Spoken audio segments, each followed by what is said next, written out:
এখন তারা যদি স্বৈরাচারকে সেখানে আশ্রয় দিয়ে বাংলাদেশের মানুষের বিরাগ ভাজন হয়, সেখানে তো আমাদের কিছু করার নেই। সুপ্রিয় দর্শক মণ্ডলী, সালাম এবং শুভেচ্ছা নেবেন। পৃথিবীর প্রতিটি দেশের একটা ফরেন পলিসি বা পররাষ্ট্র নীতি থাকে, কিন্তু বিশ্বের মধ্যে বাংলাদেশ হয়তোবা একমাত্র দেশ যাদের দুইটা ফরেন পলিসি দরকার হয়। একটি হচ্ছে আন্তর্জাতিক ফরেন পলিসি, আর দ্বিতীয়টি হচ্ছে ইন্ডিয়া পলিসি। এই সত্যটি বাংলাদেশ আওয়ামী লীগ বহু আগেই টের পেয়েছে, যার কারণে বঙ্গবন্ধু শেখ মুজিবুর রহমান এবং শেখ হাসিনার অনেক বড় বড় রাজনৈতিক ভুলের মধ্যেও আওয়ামী লীগ ভারতের নিরঙ্কুশ সহযোগিতা পেয়েছে, এখনো পাচ্ছে। কিন্তু মুক্তিযুদ্ধের সপক্ষে শক্তি এবং বিশাল জনসমর্থন থাকার পরও বিএনপি সবসময় এই সুযোগটি হাতছাড়া করেছে। আর বিএনপিকে এই ঐতিহাসিক ভুলে সব সময় ইন্ধন দিয়েছে ৭১-এর পরাজিত শক্তি আলবদর রাজাকাররা। আজকের বাংলাদেশের রাজনৈতিক বাস্তবতায় বিএনপি হয়তোবা মুখোশের আড়ালে থাকা জামায়াতের আসল চেহারা দেখে ফেলেছে, কিন্তু ততক্ষণে অনেক দেরি হয়ে গেছে। তাদেরকে দেশের মানুষ ৭১ সালেই দেখেছে নিজেদের রাজনৈতিক স্বার্থ রক্ষার্থে লক্ষ লক্ষ মানুষকে শুধু হত্যাই করেনি, তাদের সহকর্মীরা কিভাবে মা বোনদের ইজ্জত পর্যন্ত লুট করেছিল। বিএনপি যখন এই ঐতিহাসিক সত্যটি বুঝতে পারল, এরই মধ্যে জামায়াতের উগ্রবাদীরা লক্ষ লক্ষ মানুষকে ইসলামের নামে ওহাবি মতবাদ দিয়ে মগজ ধোলাই করে ফেলেছে। ওহাবি উগ্রবাদের উত্তরসূরি যুদ্ধ অপরাধীরা, জামাতিরা এখন বাংলাদেশের মাটিতে বুক ফুলিয়ে রাজনীতি করে। মগজ ধোলাই হওয়া নব্য জামাতের তালিকায় আছেন শিক্ষক, ডাক্তার, আইনজীবী, প্রকৌশলী, ব্যবসায়ী, আমলা, শিল্পী, সাহিত্যিক, সাংবাদিক এবং বিশাল এক নতুন প্রজন্মের জেএনজি। জেএনজিরা বাংলাদেশের মুক্তিযুদ্ধের নাম শুনেছে, কিন্তু এর ভয়াবহতা সম্পর্কে খুব কমই জানে। বিগত আওয়ামী লীগ সরকার মুক্তিযুদ্ধ নিয়ে এত বেশি রাজনীতিক বাড়াবাড়ি করেছে, যা কিনা জেএনজিদের মধ্যে মুক্তিযুদ্ধ নিয়ে নেতিবাচক মনোভাব তৈরি করে দিয়েছে, যে কারণে ৭১-এর মুক্তিযুদ্ধের সাথে ২৪-এর জুলাই বিপ্লবকে মিলিয়ে তালগোল পাকিয়ে ফেলছে বর্তমান নতুন প্রজন্ম। আর এই সুযোগে ৭১-এর পরাজিত অভিশপ্ত প্রেতাত্মা জামায়াত ইসলামী খুব সফল এবং সূক্ষ্মভাবে ইসলাম এবং মুক্তিযুদ্ধকে মুখোমুখি দাঁড় করিয়ে দিয়েছে। আওয়ামী লীগের অগণতান্ত্রিক রাজনীতির সুযোগে স্বাধীন বাংলাদেশের নতুন প্রজন্মকে জামায়াতিরা বুঝাতে সক্ষম হয়েছে বাংলাদেশের স্বাধীনতা ভুল ছিল।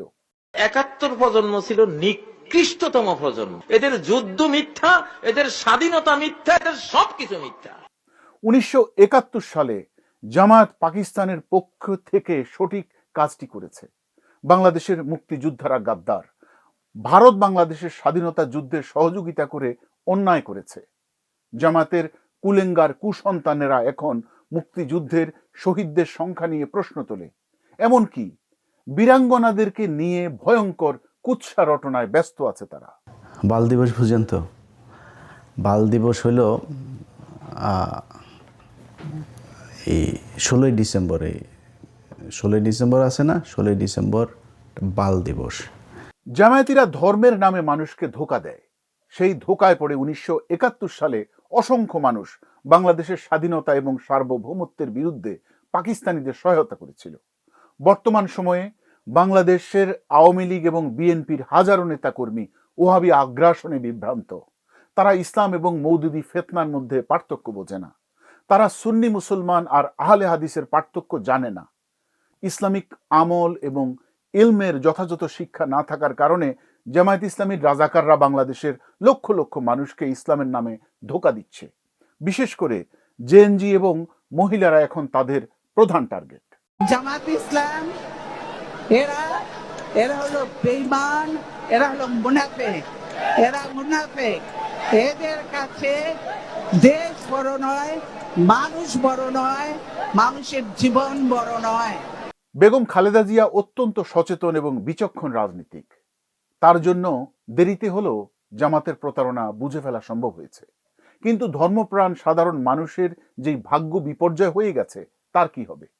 দেশের বর্তমান বাস্তবতায় বিএনপি কি পারবে ধর্মকে রাজনীতির হাতিয়ার হিসেবে ব্যবহার করা ৭১-এর পরাজিত শক্তির মোকাবিলা করতে? নামে বেনামে এমনকি ছদ্মনামে শকুনরা এখন ঘুরে বেড়াচ্ছে স্বাধীন সার্বভৌম বাংলায়। 16 ডিসেম্বরকে বিজয় দিবস মানি না। আমি নতুন দিবসের খোঁজ অলরেডি তর্কটা তুলছি, এটা আলাপ করতে হবে রাষ্ট্রকে। জামায়াতের রাজনীতিতে ফরেন পলিসি বা পররাষ্ট্র নীতি বলে কিছু নাই। তাদের পররাষ্ট্র নীতি একটাই, আর তা হচ্ছে হিন্দু বিদ্বেষ আর ভারত বিরোধিতা করা। পাকিস্তানের মতো অর্থনৈতিক এবং রাজনৈতিকভাবে অতি দুর্বল দেশটির পক্ষে সমর্থন দেয়া। সৌদি আরব সহ মধ্যপ্রাচ্যের উন্নত দেশগুলো সালাফি এবং ওহাবি উগ্রবাদ থেকে অনেক আগেই সরে গেছে। মধ্যপ্রাচ্যের উন্নত দেশগুলোর ফরেন পলিসি এখন আন্তর্জাতিক মানের।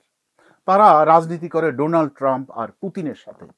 কিন্তু জামাত এখনো সেই মওদুদি ফিতনা নিয়ে বসে আছে। যদিও স্বাধীন হওয়ার পর থেকে বাংলাদেশের উপর ভারতের অতিমাত্রায় কর্তৃত্ববাদিতার কারণে বাংলাদেশের বিশাল জনগোষ্ঠীর মধ্যে এক ধরনের ভারত বিরোধী মনোভাব তৈরি হয়েছে।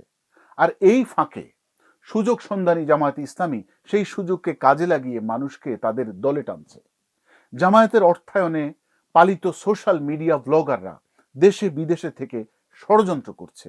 স্বাধীনতা যুদ্ধকে মুক্তিযুদ্ধ বলা এটা কোনো নির্দোষ আবেগ না, এটা ছিল এক ধরনের ভাষাগত ইঞ্জিনিয়ারিং, যার উদ্দেশ্য ছিল আমাদের স্বাধীনতার অর্থটাই বদলায় দেওয়া, এমন ভাবে বদলায় দেওয়া যাতে সেটা ভারতের তৈরি ন্যারেটিভের ভেতরে পড়ে। তাই বিশ্লেষকরা বলছেন, বর্তমান বাংলাদেশে উগ্রবাদী রাজাকার আলবদর উত্থানের পেছনে ভারতের দায়িত্বহীনতা আছে। এই দায় ভারতকে নিতে হবে। স্বাধীনতার পর গত 55 বছর ধরে ভারত বাংলাদেশের মানুষদের সঠিকভাবে মূল্যায়ন করেনি। এটি ছিল ভারতের রাজনৈতিক উদাসীনতা, এটি তাদের আভ্যন্তরীণ রাজনৈতিক দুর্বলতা। বাংলাদেশের সাথে ভারত সরকারের রাজনৈতিক এবং সামাজিক বৈষম্যের দায় আওয়ামী লীগ এবং বিএনপিকেও নিতে হবে। কারণ দেশ স্বাধীন হবার পর এই দুইটি দলই পালাক্রমে দেশের ক্ষমতায় ছিল। খণ্ডকালীন সামরিক শাসকদের রাজনৈতিক কূটনৈতিক অক্ষমতা থাকবেই। মূলধারা রাজনীতির দুর্বলতা থাকলে সামরিক সরকার ক্ষমতায় আসে, কিন্তু নির্বাচিত সরকারগুলোর অক্ষমতা এবং অদূরদর্শিতার দায় কে নেবে? বাংলাদেশের প্রতি ভারতের প্রতিহিংসা পরায়ণ পররাষ্ট্রনীতি বাংলাদেশের মানুষের মধ্যে ভারত বিদ্বেষ তৈরি করেছে। বাংলাদেশের স্বাধীনতা সংগ্রামে ভারতের অবদান এবং সহযোগিতা বাংলাদেশের মানুষ শ্রদ্ধার সাথে স্মরণ করে। কিছু রাজাকার আলবদর হয়তো অন্য কথা বলে, কিন্তু এর প্রতিদানে ভারত কিভাবে ফারাক্কাবাদ, তিস্তাবাদ, সীমান্ত হত্যা, পুশ ইন এবং বাণিজ্যিক বৈষম্য তৈরি করল। সর্বোপরি ভারতের হিন্দুত্ববাদীদের মাধ্যমে ভারতের মাটিতে মাজার এবং মসজিদ ভাঙা এবং ভারতীয় মুসলমানদের উপর নির্যাতন নিপীড়নের বিষয়টি বাংলাদেশের মুসলমানদের ব্যথিত করে। ভারত সেটা কখনোই আমলে নিতে চায়নি। ভারতের অধ্যত্বের কারণে বাংলাদেশের পরাজিত এবং অভিশপ্ত প্রেতাত্মা জামায়াত ইসলামী বারবার সেই সুযোগটা নিয়েছে। কয়লা ধইলেও ময়লা যায় না, সাবান আর সার্ফ এক্সেল যা দিয়েই ধর না কেন, কালো কয়লা আরো কুচকুচে কালো হয়। বাংলাদেশের স্বাধীনতা এবং সার্বভৌমত্বের বিরোধিতা করা জামায়াত ইসলামী এখন স্বাধীন বাংলাদেশে স্বাধীনতা দিবস উদযাপন করে। এর চেয়ে হাস্যকর এবং নেক্কারজনক ঘটনা আর কি হতে পারে? যে দলের নেতা কর্মীরা নিজেদের রাজনৈতিক পরিচয় দিতে পারত না, যে দলের নেতা কর্মীরা গুপ্ত রাজনীতি করত, তারা এখন বিভিন্ন রূপে মুক্তিযুদ্ধকে চ্যালেঞ্জ করছে। তাদের রাজনৈতিক পলিসি বলে কিছু নাই, তাদের লক্ষ্য একটাই, ইসলামের নামে মানুষকে ধোঁকা দিয়ে দেশের রাষ্ট্র ক্ষমতা দখল করা। সেটা যেভাবেই হোক, কিন্তু রাষ্ট্র ক্ষমতায় কিভাবে টিকে থাকতে হয় তারা সেটা জানে না। রাষ্ট্র পরিচালনার মতো তেমন কোনো অভিজ্ঞতা তাদের নাই। তারা বিশ্ব থেকে বিচ্ছিন্ন। তারা একটা উগ্রবাদী দল। স্বাধীনতার পর থেকে বহু দশক ধরে রাষ্ট্রীয় পৃষ্ঠপোষকতায় তৈরি হওয়া একটি দুর্নীতিগ্রস্ত জাতিকে জামায়াত দুর্নীতিমুক্ত করার স্বপ্ন দেখায়। অথচ তারা নিজেরাই টিকে আছে মিথ্যা আর প্রতারণার উপর। তারা শরিয়া আইনের কথা বলে মানুষকে দলে টানে, আবার গণতন্ত্রের কথা বলে মানুষের কাছে ভোট চায়। দলটি ইসলামের মোড়কে সৃষ্টির শুরু থেকে সব সময় মুসলমানদের বিরুদ্ধে, ন্যায়ের বিরুদ্ধে, অন্যায় অত্যাচার আর জুলুমের পক্ষে তাদের অবস্থান। 1940 সালে জামায়াতের প্রতিষ্ঠাতা মওদুদি পাকিস্তান সৃষ্টির জন্য প্রস্তাবিত লাহোর প্রস্তাবের বিরোধিতা করেছে। 1947 সালে মওদুদি ভারতের পক্ষ হয়ে পাকিস্তান রাষ্ট্র সৃষ্টির বিরোধিতা করে মুসলিম লীগকে কোণঠাসা করার জন্য কংগ্রেসের দালালি করেছে। 1971 সালে জামায়াতিরা পাকিস্তানের পক্ষ হয়ে বাংলাদেশের স্বাধীনতা সার্বভৌমত্বের বিরুদ্ধে ছিল, আর এখন আছে বাংলাদেশের মুক্তিযুদ্ধ আর মুক্তিযোদ্ধাদের নিশ্চিহ্ন করার করুণ ষড়যন্ত্রে।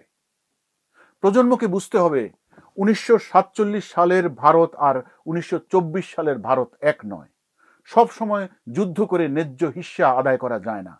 তারপরও ভারত বিরোধিতার গোলক ধাঁধায় মানুষকে অন্ধ করে ভোটারদের জন্য ধোঁকা দেওয়াই জামাতের জন্য এখন একমাত্র নির্বাচনী ট্রাম্প কার্ড। দাড়িপাল্লা মার্কায় আপনারা ভোট দিয়া একবার আল্লাহরে খুশি করবার লাগি, ব্যস্ত যাইবার লাগি, দুজক থেকে বাঁচবার লাগি। বাংলাদেশে যদি নামাজ কায়েম হয় 18 কোটি মানুষ নামাজ পড়বে, আপনি একটা ভোট দিয়ে 18 কোটি মানুষের নাম। কেউ যদি চরমুনায় আর জামাতকে সারা ভোট দেয় তাহলে সে কাফের হয়ে যাবে। বিএনপির রাজনৈতিক ভুলের কারণে স্বাধীনতার চেতনা পুরোপুরি চলে যায় আওয়ামী লীগের দখলে। বহু বছর ধরে আওয়ামী লীগ বাংলাদেশের স্বাধীনতার চেতনা বিক্রি করে টিকেছিল, অথচ বিএনপি বাংলাদেশের স্বাধীনতার সপক্ষের অন্যতম শক্তি। বিএনপির প্রতিষ্ঠাতা শহীদ প্রেসিডেন্ট জিয়াউর রহমান বাংলাদেশের স্বাধীনতার ঘোষণাকারী এবং প্রভাবশালী সম্মুখ সমরের সেক্টর কমান্ডার। জামায়াতের ধোঁকা বিএনপি আগে কখনোই বুঝতে পারেনি। যেই দল শুধুমাত্র ক্ষমতায় টিকে থাকার জন্য বাংলাদেশের মতো সুন্নি মুসলমানদের দেশ, পীর আউলিয়াদের দেশে উগ্রবাদী ওয়াহাবি ইসলামকে প্রতিষ্ঠিত করেছে, তাদের মতো ধোঁকাবাজ পৃথিবীতে বিরল। ইসলাম সম্পর্কে যথেষ্ট জ্ঞান না থাকা সাধারণ ভোটারদের ইসলামের নামে চরম ধোঁকা দিচ্ছে এই জামায়াত। সেই ধোঁকা থেকে বিএনপির নেতাকর্মীরাও রেহাই পায়নি, এমনকি আওয়ামী লীগও এই ধোঁকার ভিতরেই আছে। দারুল উলুম দেওবন্দের প্রজ্ঞাবান আলেম উলামারা জামায়াত আর মওদুদির ইসলামের ধোঁকার বিষয়টি বুঝলেও নতুন প্রজন্মের নেতারা সেটা বোঝে না। জামায়াত যেভাবে বিএনপি সর্বনাশ করেছে, ঠিক একইভাবে বাংলাদেশের সুন্নি মুসলমানদের প্রতিনিধিত্ব করা ইসলামী দলগুলোর চরম ক্ষতি করবে এই জামায়াত ইসলামী।